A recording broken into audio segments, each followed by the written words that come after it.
social entrepreneurship is a slightly different story.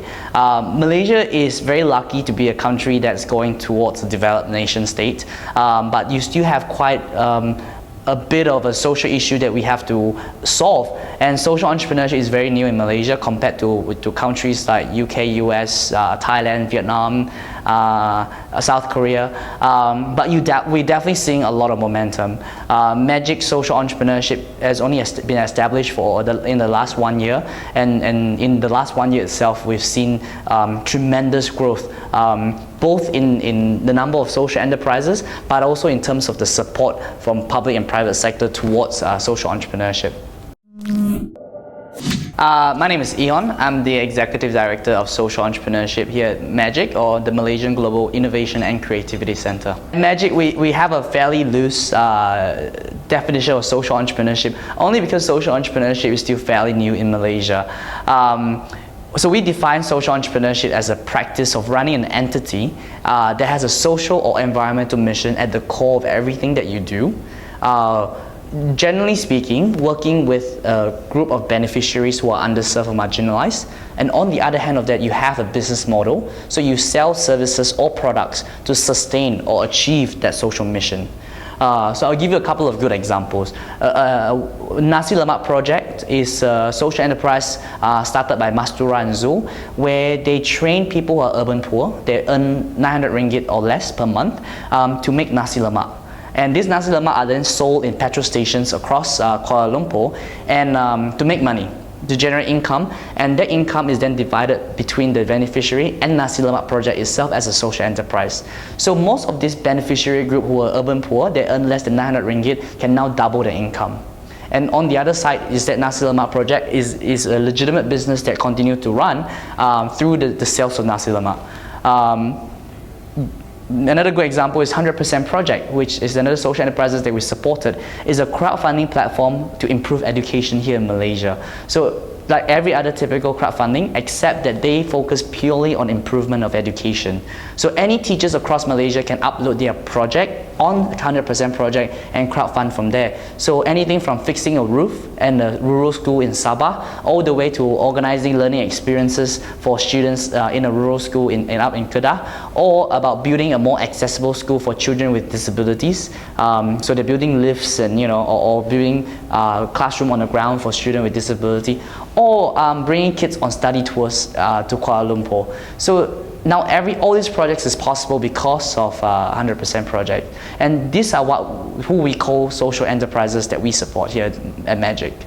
The public sector plays a very important role in supporting the larger ecosystem, because we know that public sector regulates and deregulates a lot of these policies as well.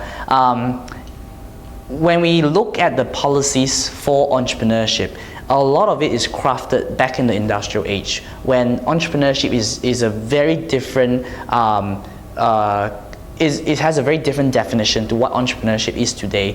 A lot of entrepreneurship back then were not online. A lot of it is brick and mortar kind of entrepreneurship. Whereas today, so entrepreneurship, generally speaking, are related towards internet startups or online digital startups that has high growth and fast growth as well. And so we need to look at regulation that actually is conducive towards this kind of innovation. Beyond that as well, with emerging technology, we're seeing very different economies starting to happen. The digital economy is one, the bioeconomy, and so on and so forth. All of this has produces very different kind of innovation that needs different set of policies to help them grow, but at the same time ensuring that standards are met so that the people are protected. So public sector need to be able to respond to all this emerging technology and innovation to either regulate or deregulate some of the policies towards these guys. So a good example is Uber, right? With Uber becoming a big thing now, how does government or public sector react to things like Uber or Airbnb? and so on and so forth. Some of the biggest challenges that we need to overcome in Malaysia for social entrepreneurship to take off or to grow significantly are number one, a legal recognition for social enterprises. Right now, social enterprises are in this gray area. And because of that, there's a lot of misconception and also misunderstanding of what social enterprise is. People generally think in boxes and categories. So if you can't categorize something in a very discrete way, people cannot understand it. They don't know how to work with it. So that's one. Two is with recognition and also being able to define the social enterprise in a very discrete way, people can start to work with social enterprise. So it gives them legitimacy, and it also gives them a governance that corporate, for example, can know how to include social enterprises into their value chain. And that's the other thing we need to start seeing, is corporate including social enterprises into their value chain. Or actually, beyond corporate is really the private and public sector, including social enterprise in their value chain. The third is talent. When we give social enterprise legitimacy, talent will start seeing social enterprise as a career option. Right now, most people go, well, is social enterprise, there is a social sector. It's not as sexy as joining the private sector, going to commercial startup, or going to a big corporation who's going to give me lots of benefits. So there is still not that attraction. So hopefully, with a legitimate recognition, people see it as a proper career option for them.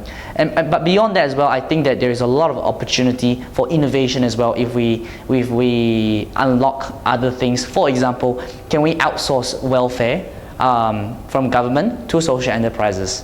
What will happen if we start seeing more ethical and responsible companies in Malaysia and rewarding companies that actually have ethical and sustainable practices? Will we see a very different world? What would happen if we start, introducing financing or social financing? Will we see a very different kind of results in return of investment, especially countries in Malaysia where Islamic financing should be a big thing, and social enterprises is the perfect kind of market for Islamic financing as well. So I think that beyond just that challenges to fulfill, there's also a lot of opportunities that we can look at.